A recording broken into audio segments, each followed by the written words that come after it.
অন্যদিকে উত্তরবঙ্গে উত্তরকন্যায় আজ বিজেপিরও কিন্তু অভিযান রয়েছে। তারা হাইকোর্টের তরফ থেকে শর্ত সাপেক্ষে সেই উত্তরকন্যা অভিযান করার সুযোগ পেয়েছেন, তাদেরকে শর্ত সাপেক্ষে অনুমতি দিয়েছে আদালত।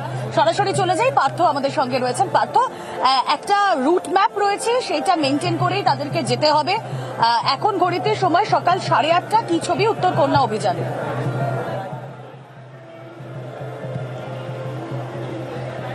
একেবারে তাই, যেহেতু পুলিশ প্রশাসন শিলিগুড়ি পুলিশের অনুমতি দেয়নি, স্বাভাবিকভাবে তারা হাইকোর্টের দ্বারস্থ হবে। হাইকোর্ট থেকে শর্ত সাপেক্ষে কিন্তু আজকে কর্মসূচি করার অনুমতি দিয়েছে বিজেপি যুব মোর্চাকে। এবং সেই শর্ত থাকছে, প্রথমত আমরা যেখানে দাঁড়িয়ে আছি এই যে মাঠ, এখানে কিন্তু তাদেরকে করতে হবে জনসভা, যেখানে সর্বাধিক 10,000 লোক থাকবে। আর যে মিছিল হবে তা কিন্তু শুরু হবে তিনবাতি মোড় থেকে এই জনসভা স্থল পর্যন্ত।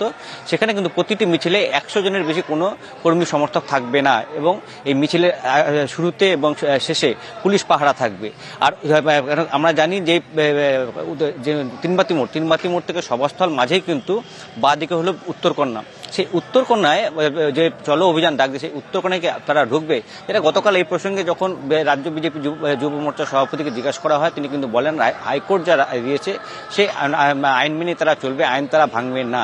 এখন সেটাই দেখার, কারণ যে উত্তরকন্যা ভেতরে তারা ঢোকেন কিনা সেখানেও বাড়তি ফোর্স মোতায়েন থাকছে। শুধু শিলিগুড়ি পুলিশ কমিশনার পুলিশ তো থাকছেই, পাশাপাশি উত্তরবঙ্গের বিভিন্ন জেলা থেকে কিন্তু বাড়তি ফোর্স আনছে যাতে কোনো রকম বিশৃঙ্খলা তৈরি না হয়।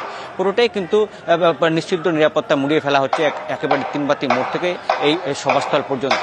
পাশাপাশি উত্তরবঙ্গের বিভিন্ন প্রান্ত থেকে যেমন কর্মী সমর্থকরা আসবেন, সেই সঙ্গে দক্ষিণবঙ্গের একাধিক জায়গা থেকেও কিন্তু গতকাল রাতে সভামঞ্চ পরিদর্শনে আসেন, তখন তিনি বলেছিলেন যে আমরা এই 21শে জুলাই 33 বছর ধরে এই শহীদ স্মরণ অনুষ্ঠান 33 বছর ধরে করছি, কিন্তু এতে অনেকেরই আপত্তি রয়েছে। কিন্তু অন্যরা যারা এভাবে মিছিল করে কোর্টের থেকে শর্ত সাপেক্ষে অনুমতি পেয়ে, তাদের তো আমরা কিছু বলি না। কি বলেছেন মমতা বন্দ্যোপাধ্যায় একবার শোনা যায়।